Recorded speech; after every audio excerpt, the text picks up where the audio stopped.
Reuters.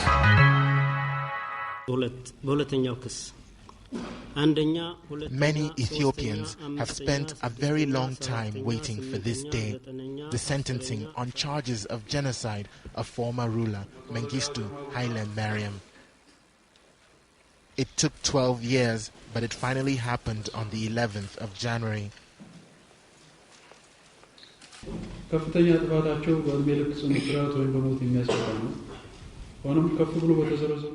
Considering the age of the accused and the state of their health, the court has rejected the prosecution's call for the death penalty and passed life imprisonment.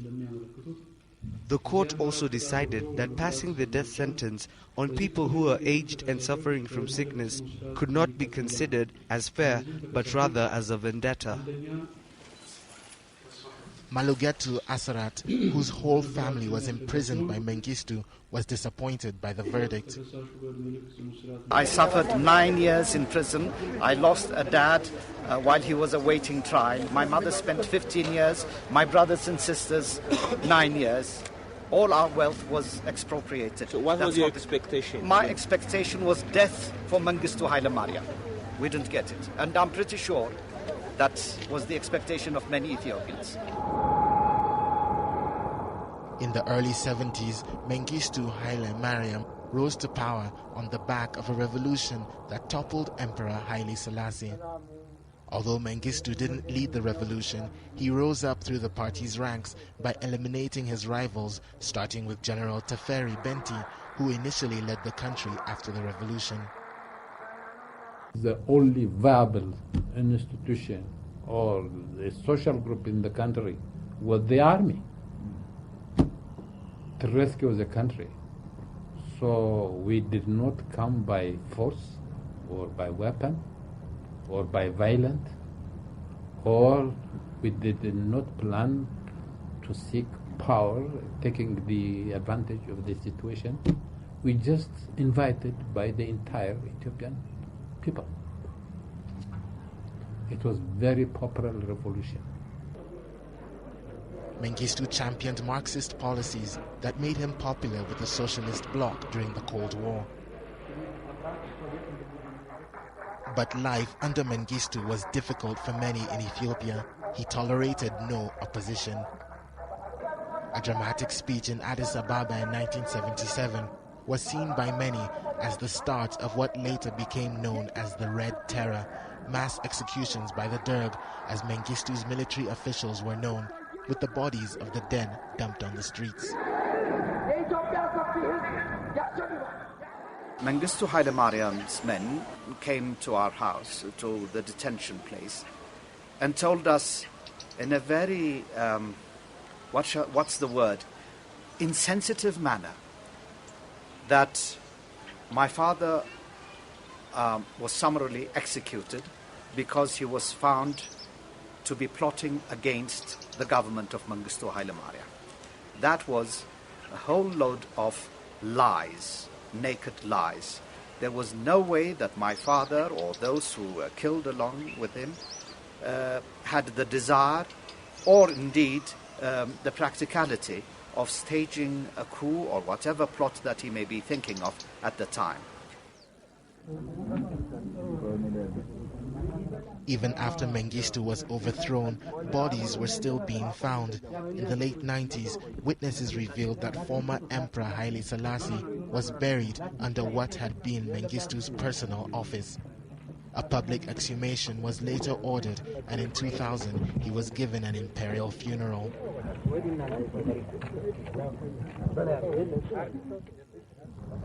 We didn't kill Haile Selassie. That's not true. I've heard that I myself have killed him personally. I have never killed anyone in my life. I have been in a very battlefield. I have given ordered, map out the tactic and strategy, but I myself didn't shoot anybody. But I have heard that I have killed him, and I buried him in my office, which is entirely untrue and a very sad story. In 1984, Mengistu's Ethiopia made world headlines with a famine that killed 1 million people. The pictures that went around the world sparked an international call for aid, and musicians called on people to donate with concerts like Band Aid and We Are the World.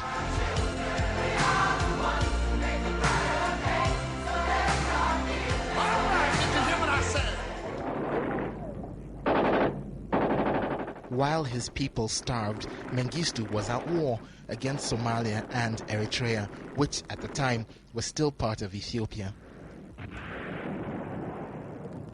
He grew increasingly unpopular, and in the early 90s, a guerrilla movement called the Ethiopian People's Revolutionary Party took power. Its leader, Meles Zenawi, became prime minister. Eritrea got its independence, and Mengistu fled to Zimbabwe.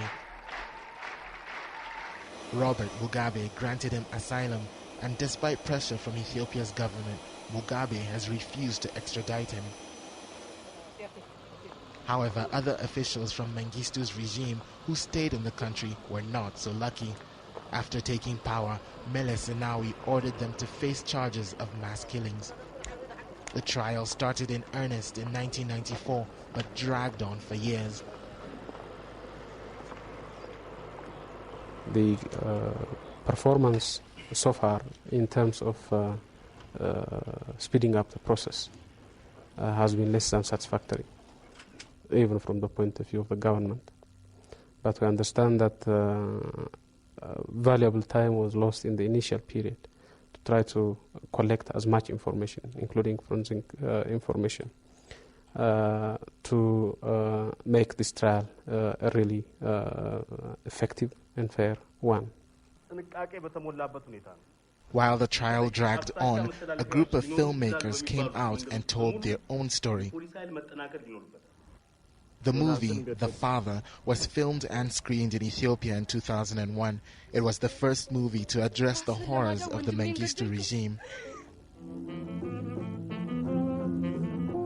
The film told the story of a young artist who wanted no part of the rebellion and its violence until his best friend Jonas turns up at his house and asks him to hide a pistol.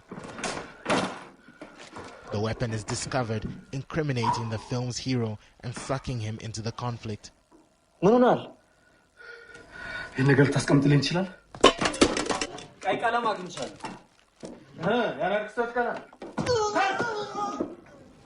An army commander offers him a difficult way out: shoot yourself or shoot your best friend.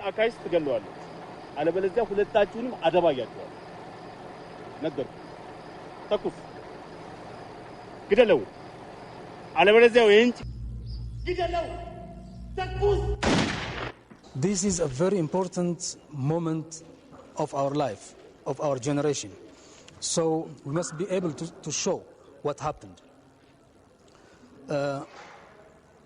Another aspect is there are young people who do not know about this period. So they must know what happened before their time. The basic idea is such things should never happen again. So it was terrible, we've gone through it, so we don't have to do it again. Now, the people of Ethiopia have finally seen some sort of justice. It might not be what they expected, but the dark days of the Derg are over, and it's up to today's Ethiopians to make sure that this period in the country's history is not forgotten, whatever happens to the men who caused it.